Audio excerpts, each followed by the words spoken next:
Minvo ProCast. I am your host, Mark Ronick, and today not joined by Nick Nalback. Nick had another commitment, so it's me flying solo, but not really, because I have my good friend here, Dominic Lawson, also a co-host of mine in the mornings on the Podcasting Morning Chat.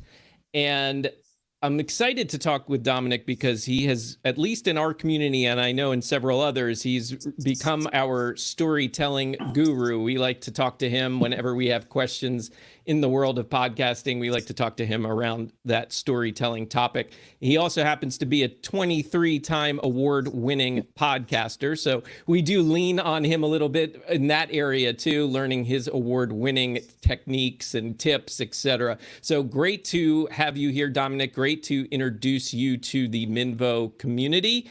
Welcome. How are you? I am well, sir. Thank you so much for having me and really appreciate the opportunity, man. So glad to do this with you. Absolutely. Now, you are currently back in Memphis, right? I say back because you had been doing some traveling, right? So you're in Memphis now? Oh yeah, back home here in the beautiful land we love is Memphis, Tennessee. And after going on like a 2-week journey, we had the very successful Empower Podcasting Conference in Charlotte. And from there, man, we just decided, you know what, we're just not going to stay home. We're just going to go to. Then we went to Nashville, then we went to St. Louis, then we went to Kansas City, and then finally, about a week and a half after the conference, went back home. So yeah, had to get back to normal day life stuff. Very cool. Yes. And I know our Minvo community has heard Nick and I talk a little bit about that Empowered Podcasting Conference. That was the first time that Nick and I got to meet face to face after a couple of years of working together. Dominic and I, that's old hat. We've met each other a few times face to face now. Right. And he was a big help in making that conference happen. So I want to just dig right in if you're cool with it, Dominic.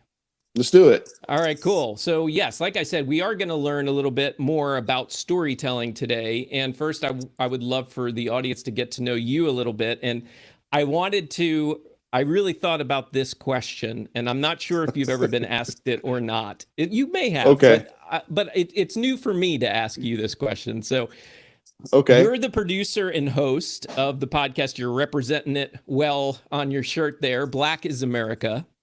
Mm-hmm. Which focuses on telling the untold stories of various African-American figures and events.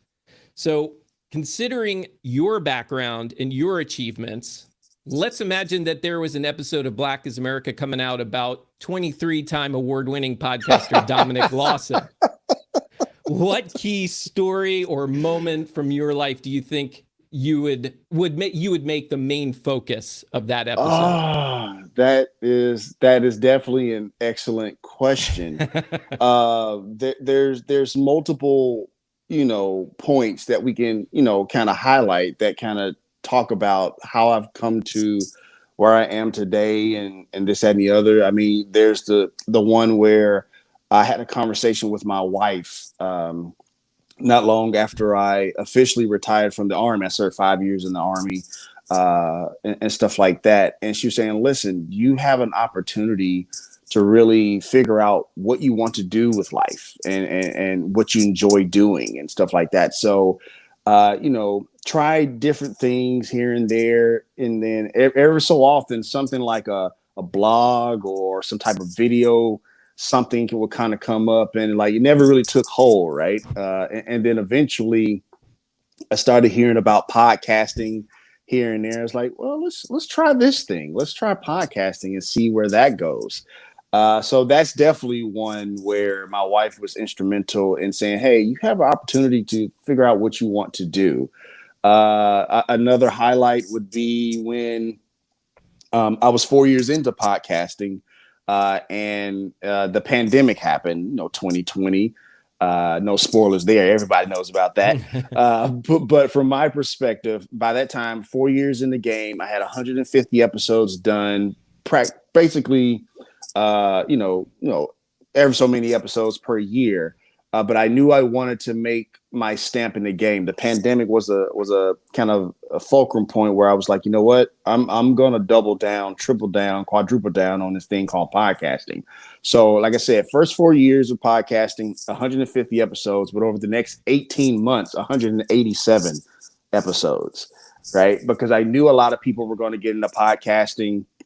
And so I just wanted to double down and say, like, you know what? I know I have strong work ethic. So I'm gonna double down on this thing. So that's probably another point. And honestly, Mark, the last one would probably be when I wanted to switch from interview style to nonfiction narrative. So many podcasts, as you know, are kind of that interview style or chat cast, type of shows. But I really wanted to be seen in the same vein, not to be like, but in the same vein as your This American Life or New York Times, The Daily, or things like that, those documentary style, nonfiction narrative style of shows. And so, what better way to do a style of show like that than with Black history? Black history is something that is a bit under attack right now, where people want to kind of rewrite history books and say things that didn't happen, or like, yeah, slavery wasn't that bad. I'm like, yeah, sure, but and so to be able to do that with the history that I come from, the culture that I come from, with this format, I thought would be very fun and engaging, but also palatable for a wide audience, right? Not just for people who look like me, but also Mark, people who look like you, to kind of bring you into our world and show you like, hey, the Black experience kind of looks this way. And in spite of it all, this is kind of how we've overcome. And so I think a lot of times we hear about Frederick Douglass and Harriet Tubman and Martin Luther King, but I wanted to highlight those other stories that you may not be familiar with, and to show that Black America is very much a part of the building and the founding and the creation and molding and curating of this country. And so those would probably be three highlights if I were to do an episode of Black is America, or somebody were to do an episode of Black is America on me. Those are probably three highlighted points that would probably be profound, I guess. I love that. Excellent question, by the way. Never been asked that before. I'm surprised, actually, but I'm glad to be the first. So something you mentioned while sharing a little bit of your journey there is different experiences that happened that kind of led you to storytelling and podcasting. Can you share an event or a story, an experience that really ignited that passion for you? It's interesting, like, and honestly, I'm glad you asked this question now, Mark, because it's something I've been reflecting on probably the past month or two. Right. I've been going, well, first of all, like PBS as a kid was a godsend to be able to have not only Sesame Street, but shows like Ghostwriter, and Reading Rainbow. Right. And I think those were shows for me that really started in my infancy of, like, storytelling and cool characters and non-linear storytelling and stuff like that. But if I could highlight one event or experience, it actually dates back to my mom. I recently shared a picture of me and my mom when I was like a little kid. I had to be like at least one and a half, maybe, right? But growing up in Memphis, Tennessee, I grew up in Lamar Terrace Projects. Lamar Terrace Projects was not a very safe place growing up, and one of the things my mom would do is to make sure that, like, even though the outside of our apartment was very rough, with a lot of violence and other stuff going on, she made sure the inside of our house was a completely different world from that. And one of the things that she would do for me every night is read me stories in bed, right? Brush my teeth, get ready for bed, and she would read me a story. And honestly, it's funny how parenting works, because at the time, like, she would like read the stories, but also like do these like different sounds and voices and stuff like that, right? And I thought it was like corny as hell, man. I'm gonna be honest with you. I mean, you know how it is when you're a kid, man. Like, oh, why are you doing this? This is super corny, right? But I remember having a conversation with her recently where there were times where there were gunshots outside of our windows, and sometimes that sound design was to help mask some of that stuff that was going outside, right? Wow.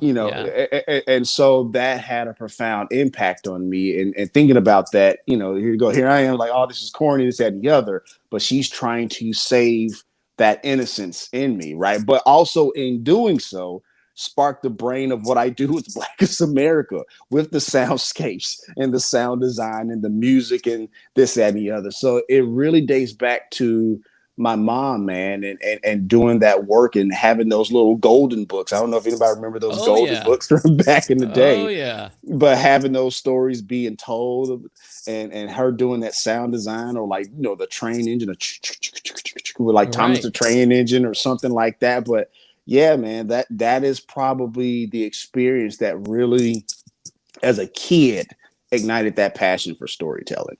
That's fascinating, and so in some ways very relatable. I just remember that going through the same kind of thing where my dad would often be the storyteller for me growing up and would do all the different voices. You mentioned PBS and Sesame Street. He would make the voices for that. He had his own stories with his own characters, making the noises and everything. And here we both are kind of in a similar space too, and both crediting our parents for that. It's pretty interesting. It is interesting, and little did we know our little brains, our little theaters of the minds were being activated by our parents. Even though we thought it was corny, we thought it Right. was weird. It was like, why are you doing this? But years later, all you can just say is thanks, mom, or thanks, dad, because like, you just never know. It just goes to show the power of parenting and reading to your kids at an early stage, because you just never know what'll happen from there. Yeah, absolutely. So you've been telling, how many episodes now do you have of Black is America? And Black is America has 18 episodes now. And a lot of people give me flack, like, how come there isn't more? Well, like I said, I mentioned like This American Life and New York Times, The Daily, and those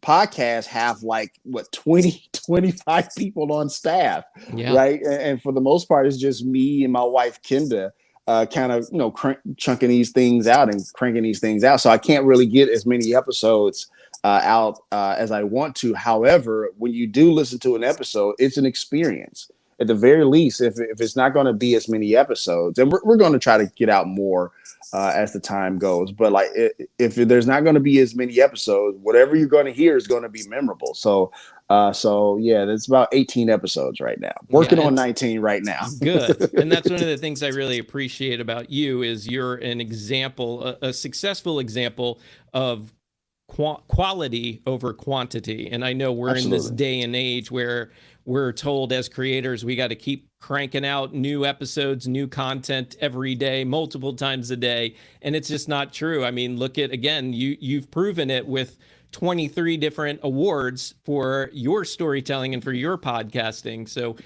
Right. obviously something to it there. Absolutely. I mean, and to be fair, now I would be irresponsible to say that there hasn't been any downsides to that, right? Because it is what it is, right? But I think with this approach in podcasting, what I try to provide is just another way, right? And because there is something to be said for consistency. And so, in my vantage point, consistency looks like putting out quality content whenever it comes out.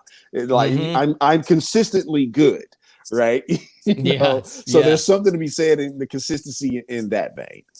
Absolutely. So how has podcasting and sharing some of these untold stories that you tell on Black is America, how has that affected you personally and or professionally?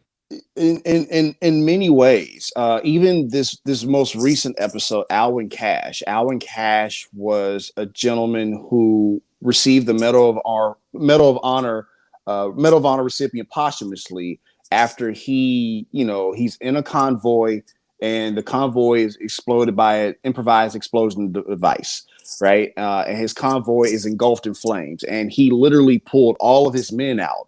No, and he even catches on fire himself, right? And then after that, he walks off the battlefield of his own volition while having 72% of his body being burned, right? So Yeah. when you hear stories like that, and being a military person myself, I was literally emotional writing the episode. Keep in mind, I'm the one writing it. Yeah. You And know the I'm story. You know right. what I know the happened. story. I know the story. I know what's going to happen, right? But I think also in that same vein, kind of going back to the sound design, when I'm writing, I'm sound designing simultaneously in my head, right? Because I know what's going to invoke emotion, because I know it's invoking emotion in me. But yeah, like telling those types of stories is just super important. It's been impactful for me. But also, so me and my wife, we run an education company, Al's Education Company, where we um, provide consulting services, curriculum, and stuff like that. And so Black is America is often, woven into curriculum that she teaches in some of the schools. And sometimes she plays episodes for some of the students. And so many of the students, Mark, that she works with look like me and her. Right. And so when they hear these stories, she told me the story one time of like playing it in class, and they were supposed to be taking notes, right? Mm-hmm. They're supposed to be taking notes of this, that, and the other. But by minute 10, minute 12, they've stopped taking notes. They're so enthralled with the story. And she said you could literally see the kids feeling affirmed through the episode, right? And it's one of those things where in culture, where there's many people like you and others who look like you, Mark, that are constantly affirmed through TV and media and stuff like that, right? And that's not an attack. That's just a thing. That's just what it is, right? And so there's not as many images, at least not was before. There's more and more now, but there's still a challenge, right? We still want to have some of those stories to be told so that little Black boys and little Black girls can feel affirmed that they can do these things. Like, yes, you can be a hero in the U.S. military. And here's an example of somebody who did that, right? I constantly tell the story, Mark, of growing up as a kid and being very passionate about politics or whatever, right? Like I said, I was the kid who had the trying to figure out if I want to watch Dan Rather, Tom Brokaw, or Peter Jennings growing up as a kid. I was the kid who would stay up late at night and watch the Republican National Convention in the Democratic National Convention, right? And so I would be very, enthralled with politics. And I say all that to say this is like, you get told as a kid, you can do anything in the world. You can be an astronaut. You can say the other, you can be president of the United States. And I'm being told this as a little Black kid in the early 90s. And then I look on the wall up there, I see white guy, white guy, white guy, white guy, white guy, white guy, right? And again, that's not an attack, but there's no affirmation for me. Maybe as a man, sure, right? But as a person of color, not so much. So when we tell these stories on Black is America, it provides that affirmation for not only, little Black boys and little Black girls, but also Black men and women who are reparenting themselves. Like, I wish I would have had that when I was a kid. If this was the history class when I grew up, I promise you I would have made straight A's. Like, and so those are some of the comments that I get, right? Like, if history was taught like this, right, I would so be in tune with history, right? Because I believe history, Mark, can be, it can be funny, it can be sad, it can be powerful, it can be, it can be all of these things. It doesn't have to be this stoic thing all the time, right? And you can crack jokes from time to time. And one of the things I love to do is make fun of racism because it's stupid, right? It's really stupid, right? And so I make fun of racism and racist people, right? Because it's fun and people enjoy that, right? But that is the impact it's had on me and the people that have listened to Black is America. I don't know that was a long answer. That's okay. I was fascinated by it, and I appreciate you sharing it. And race aside for a second, the point that you were making is so valid because we learn, it's proven that we learn best as human beings through storytelling. Right? Oh, absolutely. And that's a proven thing, yet the educational system continues to not do it that way, and instead, mostly pushing just from textbooks, right? Right. So yeah, if I grew up learning through story and the ways that you tell stories, yeah, I think I'd be a straight A student as well. Absolutely. And I think I think an example of this that said, history can be told different. Well, it's two examples actually. One, Comedy Central used to have the show. I don't know if it still comes on. Drunk History. Oh, I remember. Right, that. like yeah. it's hilarious. But you were learning these stories through a very unique and untraditional way. Yeah. Right. But also at the same time, the History Channel had a series, America: The Story of Us. Right. And way it brought in storytelling and visual effects and stuff like that. So I think history is believed like it has to be stoic and like, on this date in 1947 and this happened. And like, it doesn't have to be that way. Right. Mm-hmm.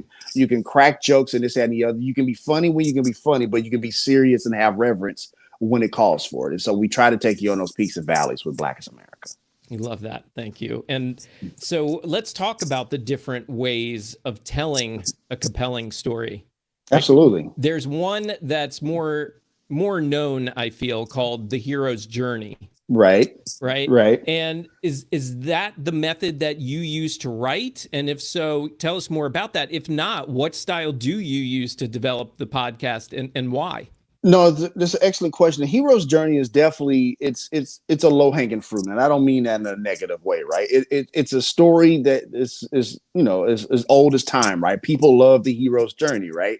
There was this person, they come from humble beginnings, and they did this thing, or they had this trauma, and they go through this process of becoming this thing, and at the end of it, they become this big hero or something like that, right? Like it's fascinating, right? And so there's a lot of hero's journey in the process of making an episode of Black is America. But sometimes when it comes to that, we may take a different angle or a different approach. Like I may give you the hero's journey, but I may give you to it from the perspective of a spectator, right? For instance, when we did the episode of Wendell Scott, when we first opened up the episode, it was like from the vantage point of a spectator watching this NASCAR driver going around the track, right? I didn't do it from, but sometimes I may switch to the seat of the race car to give you that perspective as well. So sometimes you can take the hero's journey and just give different perspectives and give different angles, if you would, right? But then there's also where I can speak from the vantage point of being just a narrator, right? I can speak from the vantage points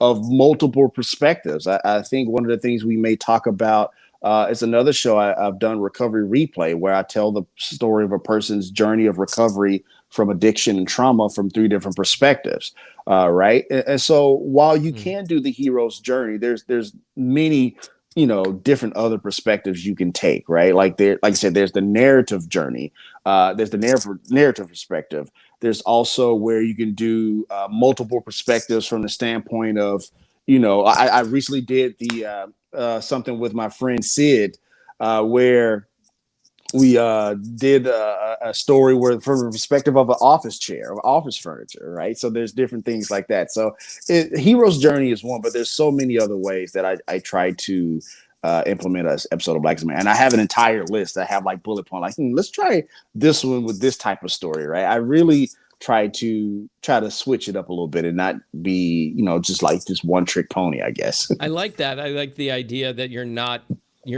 married to just one style, because I see there are advantages of that. Like that's part of a branding style, right? To have it the same type of structure every way. But I appreciate that you like to approach it from different angles. And like you said, sometimes it is often the hero's journey, but it's just a matter of changing up the perspective.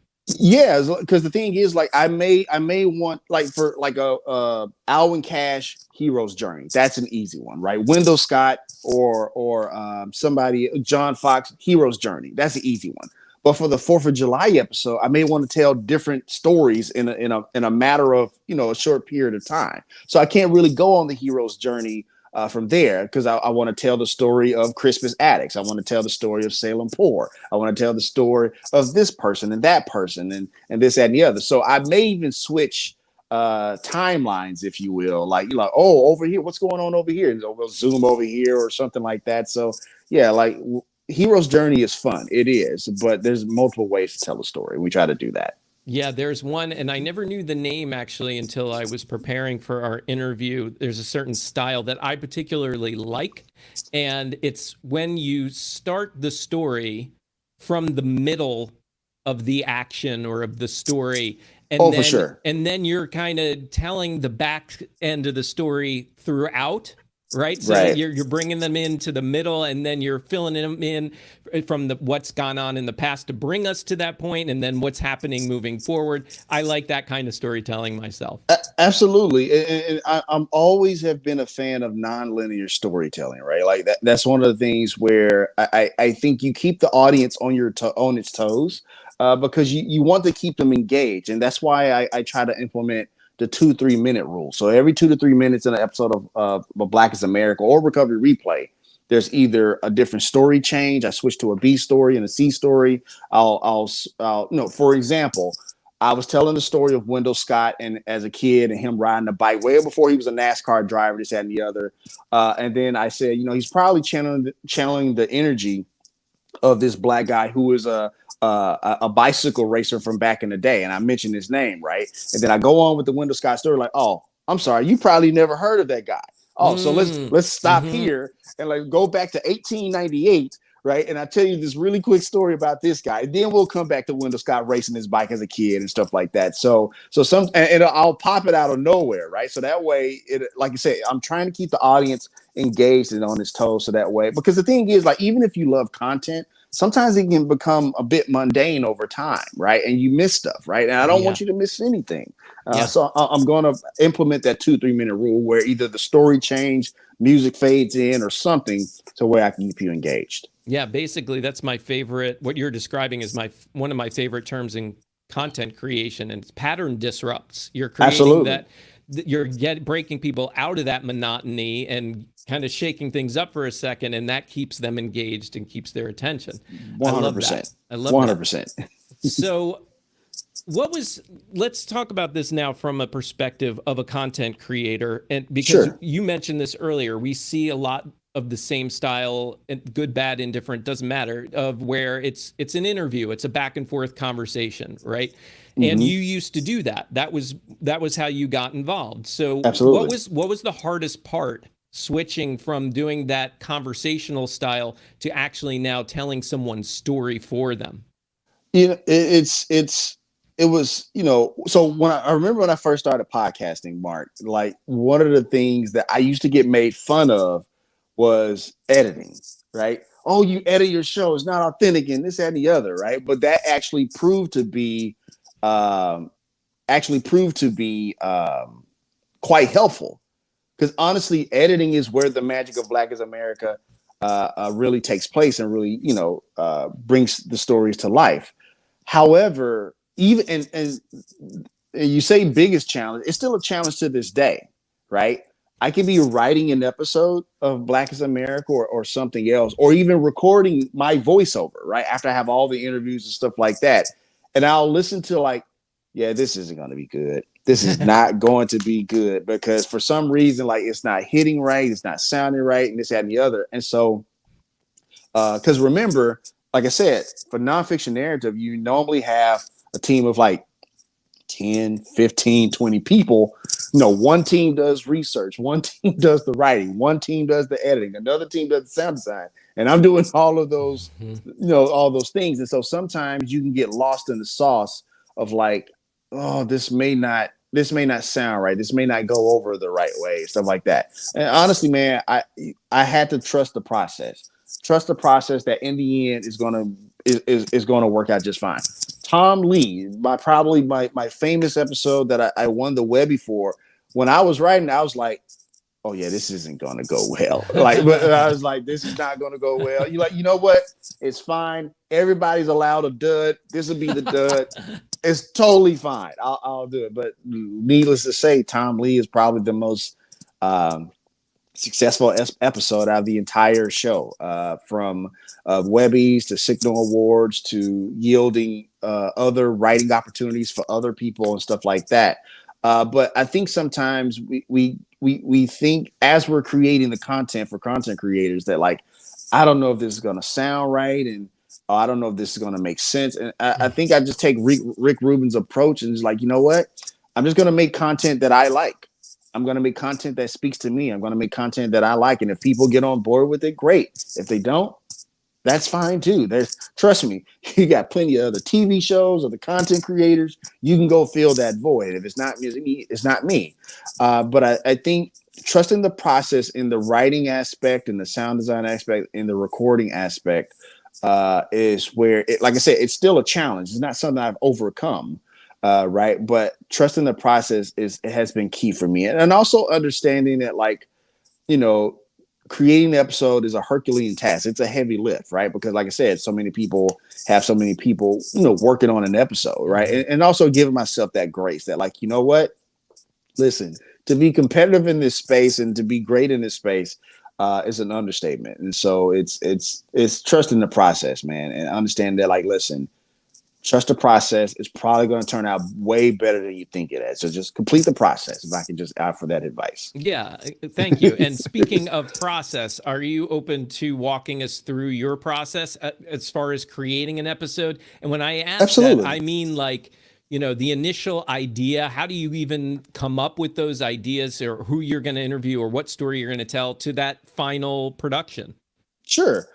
So I'll usually what happens is I'll come across a story either through social media or maybe the time of year or something like that, and I'll be like, I think that's an interesting story, and that's what happened with Alvin Cash. So I'll take the story of Alvin Cash. I'll get a snippet of it, and then I'll say, you know what? Let's expound on this a little bit. Let's get to learn who Alvin Cash is before we write anything. And not, and when I say learn who Alvin Cash is, I don't mean like, what he did on this date, when he got the Medal of Honor, when he was employed, this that, and the other. I want to know, like, who was Alvin Cash as a person? Who was he growing up? Was he the knucklehead kid running up and down the halls of school, or was he like this clear cut, tailor made, just perfect student, this that, and the other, right? Or is he somewhere in between, or is he none of those things? Right. So and I think that's the part that's important when it comes to the hero's journey, is understanding who the character is. Right. And I want to expound upon that because I want you as the listener to be super invested in this person. Right. If it's a bad person, I want, by the time his comeuppance come, I was like, oh yes, I have been waiting for him to get this, whatever, right? Or if he's about to make the ultimate sacrifice, like, oh no, like I know it's about to happen, but please don't let it happen. Like, because, and so that's the thing about storytelling. You can make it so gripping that even if you know what's going to happen, you're still invested, right? And so I start from there, and then I do the research of like stats, and facts and dates and this, that, and the other. So I'm pulling articles from newspapers.com, right? And I'm learning about, because the thing is, like, I could get like a story from the New York Times about Alvin Cash, right? But I'm going to get this bird's eye view approach. No, I want to go to the Atlanta Journal-Constitution. I want to go to the Orlando Sentinel because he grew up around that area, in the Florida, Georgia area, primarily Florida. So I'm gonna read the Orlando Sentinel, and I'm gonna get interviews and stories from like his siblings and people around him. Like, where did he go to the barber shop? Where did he skin his knee? And I'm gonna also implement some of those street names of maybe where he grew up. So that way the people in Oviedo, Florida can feel connected with the piece as well. Like, hey, he's talking about where I'm from and this is cool and this and the other. So it really gets that granular, right? And from there, I'm going to try to find interviews. I'm going to find interviews from people who knew him. Sometimes I can get the interviews, sometimes I can't, whether that be through timing, whether it be through the person may be deceased now, or they may not even want to tell the story. They told this story every which way and they don't want to. So I kind of have to fill in the gaps if I'm not able to get the interview. But if I'm able to get the interview, I do the interview, transcribe the interview, right? So that way that helps me to write the script. So from the transcription, I can write the script like, oh, I'm going to put this piece in, what they said at minute 23. I actually need to have that at minute 15, the actual piece of it. And again, that's where the editing piece comes in, right? And so once the script is written, I write my voiceover in between the pieces or whatever, and I have little notes everything like, oh, I want this sound design here, that sound design there. I need music that's inquisitive. So like maybe a xylophone or something that kind of, brings out some inquisitive nature, like, like I'm questioning something or whatever, right? And then record my voiceover, go through the process like, oh, this is going to be trash. No, it's not going to be trash. Go through the process, Dominic. And then from there, I'm editing my voiceover, editing the interviews voiceover. And once that completed in my DAW or digital audio workstation, then from there, I'm sound design. And so sound design probably takes, a legit 2-3 days of just listening to different music, right? Because I want the right music to help tell the story. For example, Alvin Cash is in Iraq when he does these feats or whatever and pulling people out of the Bradley. So you're going to have Middle Eastern music as the sound bed, right, to match what's going on there, right? And so it's very detailed. So to find, it's not only do you have to find Middle Eastern music, you have to find Middle Eastern music that speaks to that era, and you have to find Middle Eastern music that speaks to the story you're trying to tell, because you're gonna have a happy-go-lucky Middle Eastern music and somebody, people getting shot and killed and blowing stuff up, like that doesn't match. Right. So I may have like some type of music singing or whatever, stuff like that. And then from there, I'm, mixing it down and stuff like that. And then the final product is out the door, and we're celebrating a brand new episode of Black is America. So that's kind of the process in a nutshell, if that makes any sense. Yeah, thank you. And you mentioned choosing the different music, and I know that sound effects are also a big part of the way you tell your stories on your podcast. Absolutely. So what's that balance look like, right? Like, how do you know as a podcaster that maybe you're overdoing it with the sound design or you're underdoing it?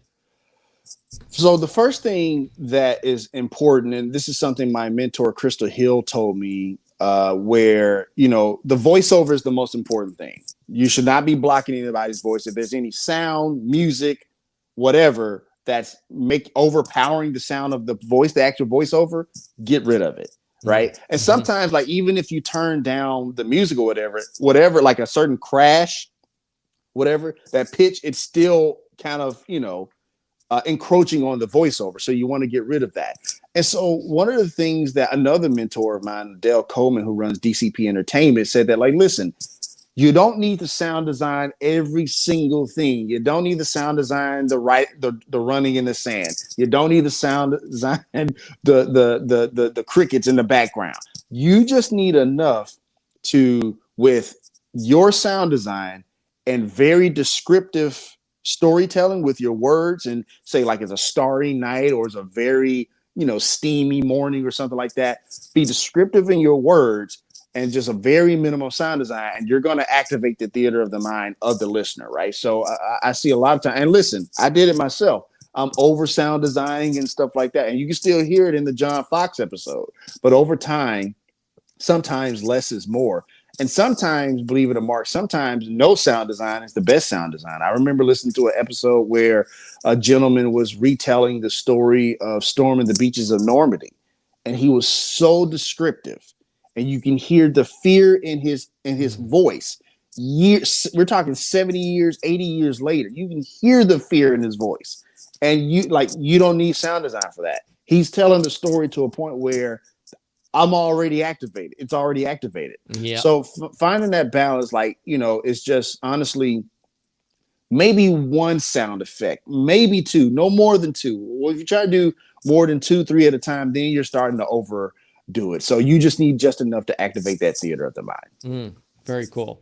All right. I want to challenge you, because there's an interview I know you point to often when you're sharing a little bit about your journey, and it was for a different podcast. It was maybe your first podcast, where it was more of that business, interviewing business people and entrepreneurs. What was the name of that again? The Startup Life. Startup Life. That's right. And I recall one of your big moments on that podcast was you got to interview the CEO of Netflix. Yep. Right. And that was your former style of an interview, a back and forth conversation. Absolutely. How would you go about turning that interview into more of a story like what you do today? So, I mean, obviously that one definitely would be somewhat of a hero's journey and this and the other, but it'll also be a mix of narration from the standpoint of, what does it take to build one of, America's, iconic businesses in the world or whatever, right? How do you go from selling DVDs to be the streaming giant, and how come he's never, he's not with the company anymore, and so you want to start with those questions, right? You want to start with those, those engagement pieces, right? And then you fill in the blanks later on. Like I said, my wife's an education consultant. And so one of the things that she does in the curriculum that she has is have these objectives in the front end, right? And so it's activating that thinking brain, or that thinking cap, as they used to tell us back in the kid, right? And so you want to activate that from there. And then eventually you just want to go through that arc, go through that story arc. you want to highlight when you're storyboarding? Like, what were those key points, and how do I want to creatively tell those points? Like when he got the first ding of the first order, from the time that they kind of invented red box and didn't even know it, right? Because and stuff like that. So I would definitely go back to understanding who his name was. Mark Randolph, actually, so same name as yours. So I would go back to trying to understand who he was as a person, and then starting from there. Like I said, the character development, that character building, even though he's a real person, right? There's still some character developing that we can do in order to get us invested in the story we're about to hear. So. Yeah. And not only do I have the same name, same initials, we even spell our first name the same way. M-A-R-C. That's true. Yes. That's true. The only difference is I don't have the Netflix money to show for it. Fair enough. Fair enough. But you're definitely a one of one mark in your own right. So I just want to make sure I say that. Thank you. I'll take that. I'll take that. As we get closer to wrapping up, I want to talk to you a little bit about, I want to call it the future of storytelling. And I also believe kind of like the future is here in the sense of AI. And I'm curious how much, because you mentioned transcripts earlier and how you use transcripts to help you once you interview, then you pull parts of it for your storytelling. So how are you using, if at all, AI to help you with your storytelling process? So I use AI as honestly as a co-writer, if you will, but not from the standpoint of like, hey, create this thing, copy and paste, slap it on the script, right? Like, no, we're not doing that. But I think AI can be a very helpful tool when it comes to the script writing. That's probably where it comes from. Not necessarily the research. Like maybe I'll have it for research. Like, hey, what are some other angles about feudal Japan that we can bring up in this World War II story? Oh, I didn't realize there was anti-Semitism in Japan. So I'll go and actually do the research. But it was AI that kind of sparked the brain to do that research. So it's kind of like that co-writer, writer's room type of approach. If you will. And then sometimes I'll ask my GPT, because I made a Black is America GPT. I'll ask my GPT like, hey, what are some different angles I can take this approach? Like, I think this angle would be different, but like, what do you think? Right. And so like, this is cool, but like also think about it this way and take this approach. Also, after I write a script, Mark, I'll have because like I said, I like to tell multiple stories in an episode, right? It's not just the title character or the title person of the story, but I like to tell other stories of other people, right? And sometimes I feel like I may overdo it. Like I may have told too much about Colin Powell when we need to focus on Alwyn Cash. And so I'll say, hey, GPT, analyze this script and tell me how much of this script, percentage-wise, is focused on the title character. And so I always want to hit like a 60 to 70% mark. And so if it says we're at like 45%, we might need to get rid of some of the Colin Powell stuff. So I'll dial back some of the script from that aspect. So, and then also lastly, Mark, I was curious about the grade level Black is America was written in, because like I said, we use it in schools and stuff like that. Say, hey, Black is America is written at a first year college level, but if you want to get it into schools, maybe you need to bring it right into a ninth grade level and switch up some things there. So that is how I use AI, and I think AI is kind of here to stay when it comes to storytelling. But again, I kind of alluded to it, but I'll say it very explicitly. Just make sure it doesn't take away your voice. Mm-hmm. Right. And that you use it as an assistant, not as a ghostwriter. And I think that's very important. Right. Like, again, it's a helpful tool, but use it as a tool, not as something that takes away your voice, take away your unique style of storytelling and stuff like that. But it's here to stay, and I definitely use it, and I appreciate it. Yeah, agreed. So before I ask you my final question, I want to ask you to share with our audience, how do they get in touch with you? How do they find some of your content, et cetera? Yeah, please share anything you can with the audience. Absolutely. So I work on multiple podcasts here and there. Like I said, I work on the Black is America podcast, where we highlight little known African American figures and stories. And I also have legacy work with the Startup Life that has over 300 episodes, but also my work in behavioral health as well, where I worked on shows called Beyond Theory where we talk to mental health and behavioral health clinicians about some of the top things going on in mental health, and also Recovery Replay, where we highlight a person's journey of recovery from 3 different perspectives, where there's the person in recovery, a loved one, so like a spouse, best friend, parent, child, tell their story of what they experienced with the person going through recovery, and then lastly, a clinician, where they kind of wrap it all into one to give us that clinical perspective. So Black is America, The Startup Life, Beyond Theory, and Recovery Replay are all available on Apple Podcasts, Spotify, wherever you listen to podcasts.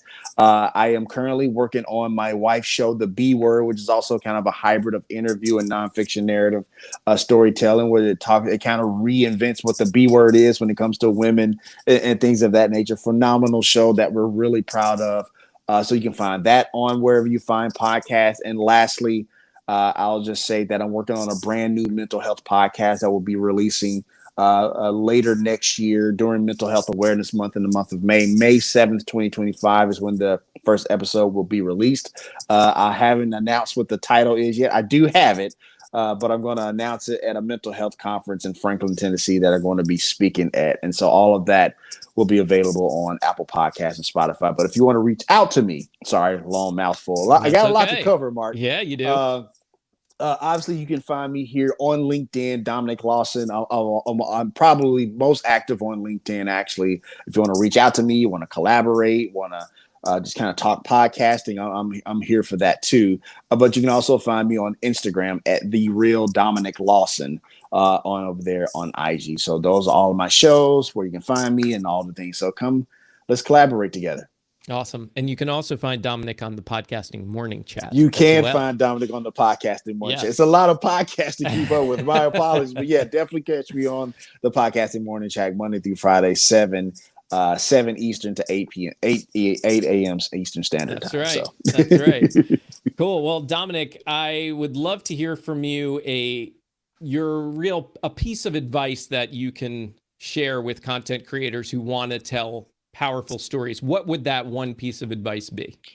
That one piece of advice would be use what I like to call a stats and stories model, right?